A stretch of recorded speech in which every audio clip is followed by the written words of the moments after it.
Hi guys, this is Sam Pierce and I am One Simple Man. Thank you for watching this video. First off, let me say this is the third video in a three-part series on 1 Corinthians chapter 13. So if you haven't seen the other two videos, I'll have a link down below to go check them out before you come back to this one. Alright, we've covered, we skipped over verses 1 through 3, and we've covered verse 4 through 13. Now we're going to go back and look at 1 through 3, because I feel like they kind of tie the rest of the chapter together really well. Though I speak with the tongues of men and of angels, and have not charity, I am become a sounding brass, or a tinkling cymbal. And though I have the gift of prophecy, and understand all mysteries and all knowledge, and though I have all faith, so that I could remove mountains, and have not charity, I am nothing. And though I bestow all my goods to feed the poor, and though I give my body to be burned, and have not charity, it profiteth me nothing. Now, Paul's making a pretty bold statement here. He's saying that all these things, the gift of tongues, of prophecy, which in this case would be closer to preaching, and understanding all mysteries and all knowledge, and faith, all these things are important. But what he's saying here is if you do any of those, or all of those, without love, it means nothing. There's no benefit to it. And chances are you're going to do it wrong. Now, it mentions, though I speak with the tongues of men and of angels and have not charity, which we understand in this case is love, I am become a sounding brass or a tinkling cymbal. It's nonsense. It's nothing. If you do even that, which the gift of tongues, now that's important, but that's something that's seen more as something that we do only to God. If we do that, even that, without love, it's nothing. It's just noise. And verse 2 is, though I have the gift of prophecy and understand all mystery and all knowledge, and though I have all faith so I could remove mountains and have not charity, I am nothing. The faith without love can be almost condescending.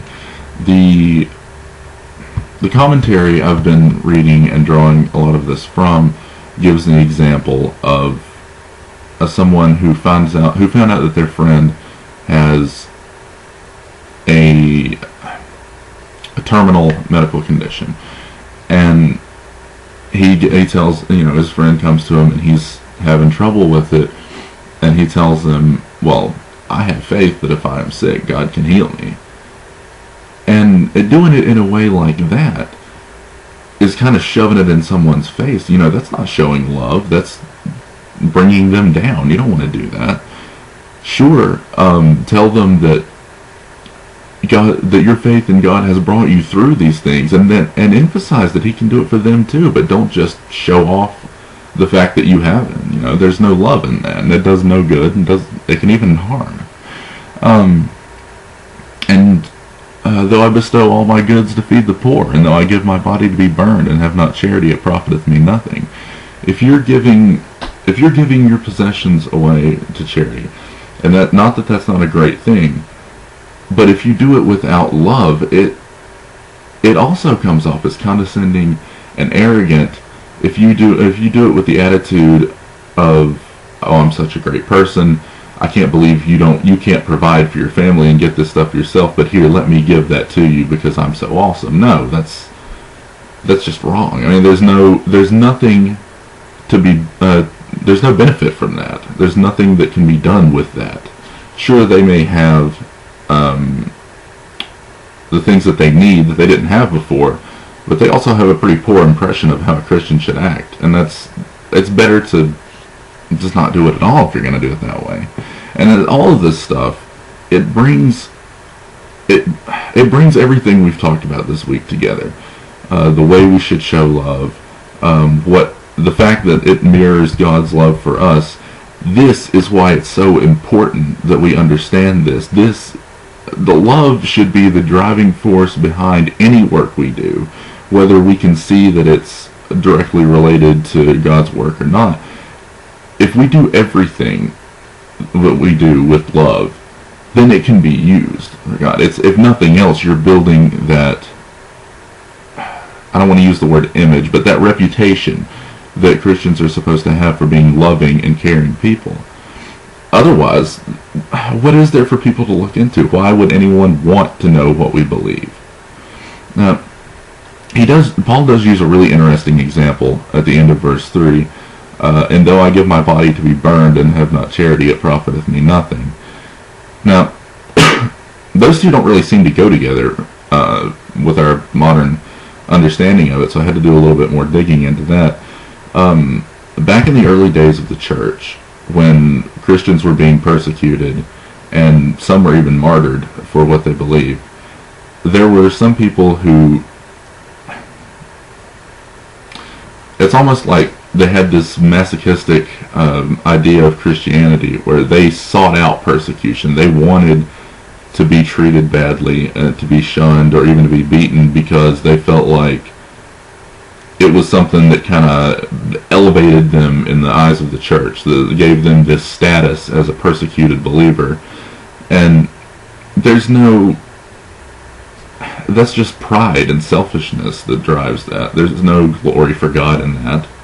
We don't really have at least not in America, there are parts of the world where it's very, very real and very common to have physical persecution as a Christian. But in America, we don't really have that as much. But, I mean, there are times where people will they'll walk into a situation where they know that the people involved are going to be hostile to them because they're a Christian. And they're very loud and proud with it, not for the reasons of wanting to share God's love with the people they're interacting with, but just so that they can be that poor, beaten down Christian and be able to say later, I went in there, these guys they weren't very receptive, they were rough on me, poor pitiful me. And that's not something we should be doing either. That does nothing.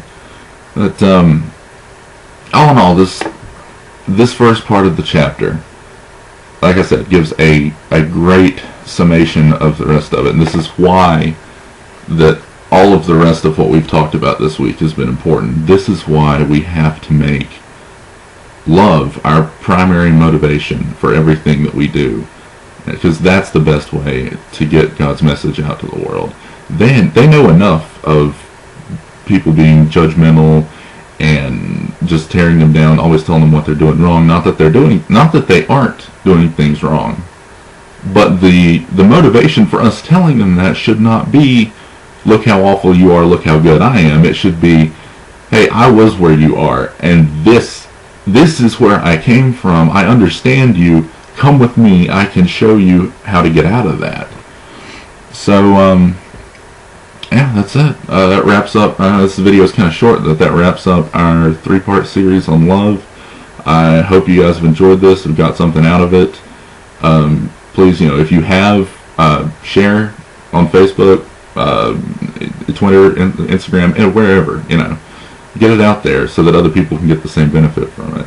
And, don't forget to subscribe, like, everything, appreciate anything here. And till next week, I am One Simple Man serving an awesome God, and I'll see you guys later.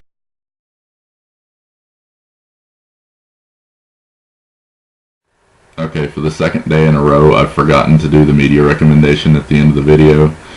This is why I need more coffee before I do these videos. But today's media recommendation is another song. It's Dear Mr. Christian by Derek Minor.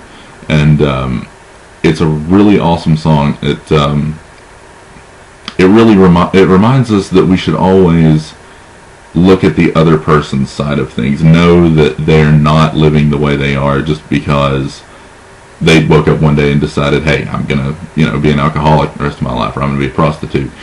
The situations in everyone's life has a story behind them. There's a reason that they are the way that they are, and we need to witness to them from that point of view, to work with them on a level that where they can understand it. It's a really good reminder of that. So go check it out, and I'll see you guys next time.